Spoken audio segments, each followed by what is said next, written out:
Hello student, চলে এলাম আজকে একাদশ শ্রেণীর কম্পিউটার অ্যাপ্লিকেশন ও কম্পিউটার সায়েন্সের সাজেশন নিয়ে। সেকেন্ড সেমিস্টারে 2025-এ যারা কম্পিউটার অ্যাপ্লিকেশন এবং কম্পিউটার সায়েন্স পরীক্ষা দিতে চলেছো তাদের জন্য আজকে আমি সাজেশন নিয়ে চলে এসেছি। তো সবার প্রথম বলবো, কম্পিউটার অ্যাপ্লিকেশন আর কম্পিউটার সায়েন্সের যে সেকেন্ড সেমিস্টার রয়েছে তাদের সিলেবাস দুটো পুরোপুরি একদম 100% সেম, ঠিক আছে? তাই জন্য কম্পিউটার সায়েন্স আর অ্যাপ্লিকেশনের যে সাজেশন দুজনের জন্যই একই সাজেশন রইল। তো প্রথম আমি আসবো নাম্বার বিভাজন নিয়ে। তো প্রথম তোমাদের আসবে 2 মার্কসের 3টে প্রশ্ন, সেটা হচ্ছে 6 মার্কস থাকবে। 3 মার্কসের 3টে প্রশ্ন 9 মার্কস থাকবে। আর 5 মার্কসের 4টে প্রশ্ন টোটাল 20 মার্কস থাকবে। সব মিলিয়ে টোটাল 35 মার্কসের কোশ্চেন হবে। এবার চলে আসছি, আমাদের টোটাল 3টে ইউনিটে ডিভাইড করা আছে আমাদের চ্যাপ্টার বা সিলেবাসটা। Unit 1, unit 2, unit 3। প্রচুর প্রশ্ন হয়, 200 থেকে 250টা প্রশ্ন কিন্তু প্রায় হয়। সেখান থেকে মাত্র আমি 40 থেকে 50টা মতো প্রশ্ন তোমাদের জন্য এনেছি। এই কটা প্রশ্ন যদি খুব ভালো করে পড়ো, আশা করি সব তোমরা কমন পাবে। তো চলে আসবো প্রথম ইউনিট 1। ইউনিট 1 এর প্রথম প্রশ্ন, লিঙ্ক লিস্ট ডেটা ও অ্যাড্রেস অংশ কাকে বলে? পরের প্রশ্ন, 1D এবং 2D অ্যারে কাকে বলে? এদের মধ্যে পার্থক্য লেখো, সুবিধা অসুবিধা লেখো। শোনো, সুবিধা অসুবিধা আর কাকে বলে যদি পড়ো তাহলে অটোমেটিক নিজেরাই পার্থক্য লিখতে পারবে কিন্তু, ঠিক আছে? তার পরবর্তী কোশ্চেনে চলে আসছি, লিঙ্ক লিস্ট ও নাল পয়েন্ট কাকে বলে? উদাহরণ দাও। তার পরবর্তী কোশ্চেন, বৃত্তাকার কিউ কাকে বলে এবং এর বৈশিষ্ট্য লেখো। কিউ এর যে 3টে ভাগ আছে তার মধ্যে বৃত্তাকার ভাগটা এবছর খুব ইম্পর্টেন্ট। পরবর্তী কোশ্চেনে চলে আসছি, কিউ বলতে কি বোঝো? এন কিউ ও ডি কিউ কি, এদের মধ্যে পার্থক্য লেখো। চলে আসবো তার পরবর্তী কোশ্চেনে, বাবেল সর্টের সুইপিং পাস কাকে বলে ও অ্যালগরিদমটি লেখো। পরবর্তী প্রশ্ন চলে আসবো, স্ট্যাক ডেটা স্ট্রাকচার কাকে বলে? স্ট্যাকের টপ পজিশনে একটি আইটেম সংযোজন করার অ্যালগরিদমটি লেখো। ঠিক আছে, সব প্রশ্নের অ্যান্সার তোমরা তোমাদের যে কোনো টেক্সট বুকে দেখবে পেয়ে যাবে। চলে আসবো, ডাবল লিঙ্ক লিস্ট কাকে বলে? পরবর্তী কোশ্চেনে চলে আসবো, ফিফার ফুল ফর্ম এর কাজ লেখো। কিউ থেকে ডেটা বিয়োজন ডিলিট করার অ্যালগরিদমটি লেখো। ঠিক আছে, কি বললাম? কিউ থেকে ডেটা বিয়োজন ডিলিট করার অ্যালগরিদমটি লেখো। তার পরবর্তী কোশ্চেনে চলে আসছি, লিনিয়ার সার্চ ও বাইনারি সার্চ কি, এদের মধ্যে পার্থক্য লেখো। তার পরবর্তী কোশ্চেনে চলে আসছি, এর সংজ্ঞা লেখো এবং এর বৈশিষ্ট্য ও সুবিধা অসুবিধা লেখো। ঠিক আছে, এটা কিন্তু অ্যারের হবে। ঠিক আছে, এখানে 11 নম্বর কোশ্চেনটা একটু তোমরা চেঞ্জ করে নিও। অ্যারের সংজ্ঞা লেখো, এর বৈশিষ্ট্য সুবিধা অসুবিধা লেখো। তারপরে চলে আসবো, কিউ ডেটা স্ট্রাকচারের ফন্ট ও রেয়ার কাকে বলে? তারপরে চলে আসবো, বাইনারি সার্চ পদ্ধতিতে আপার লোয়ার বাউন্ড কাকে বলে? তার পরবর্তী কোশ্চেনে চলে আসবো,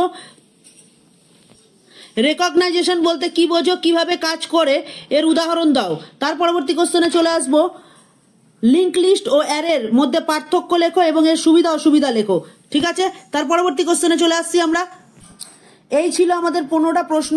এই 15টা প্রশ্ন আমি ইউনিট 1 থেকে রেখেছি তোমাদের জন্য। তোমরা স্ক্রিনশট তুলে নিতে পারো বা তোমরা খাতায় নোট করে নিতে পারো ভিডিওটা দেখে দেখে। আশা করি এই 15টা কোশ্চেনের বাইরে ইউনিট 1 থেকে তোমরা কোনো কিছু আসবে না। ঠিক আছে, এর মধ্যে তোমরা সব কমন পেয়ে যাবে। এই ইউনিট 1 থেকে তোমাদের কিন্তু 15 মার্কস ক্যারি করছে। ঠিক আছে, চলে আসবো সেকেন্ড ইউনিটে। চলে আসলাম ইউনিট 2-তে।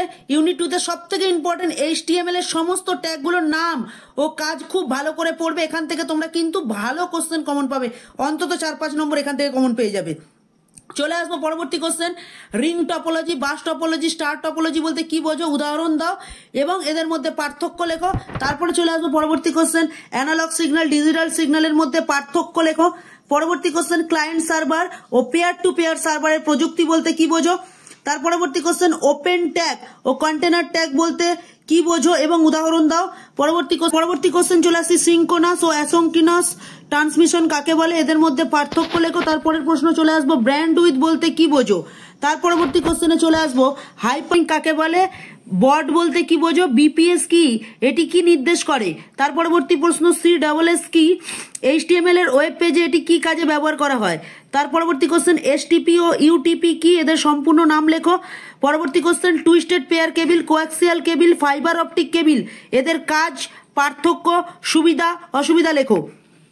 তার পরবর্তী কোশ্চেন, নেটওয়ার্ক কাকে বলে? এর গুরুত্ব প্রয়োজনীয়তা লেখো। তারপরে প্রশ্ন, অ্যাম্পলিটিউড, ফ্রিকোয়েন্সি, ফেজ, এদের সংজ্ঞা লেখো।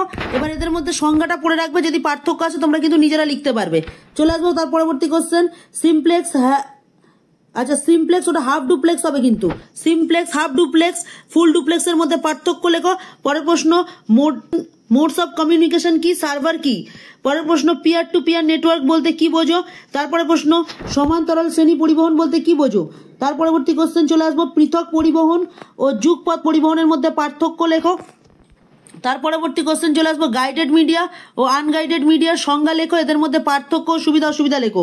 তারপরে কোশ্চেন চলে আসবো সংজ্ঞা লেখো, modem, repeater, hub, switch, router, gateway, HTTP, FTP, triple P, SMTP full form সংজ্ঞা, এগুলো ভালো করে পড়বে। পরবর্তী কোশ্চেন চলে আসছি ল্যান্ডম্যান ওয়ান, এদের মধ্যে ল্যান্ডম্যান ওয়ান এদের মধ্যে পার্থক্য লেখো, আর বেসব্যান্ড ও ব্রডব্যান্ড এদের মধ্যে পার্থক্য লেখো।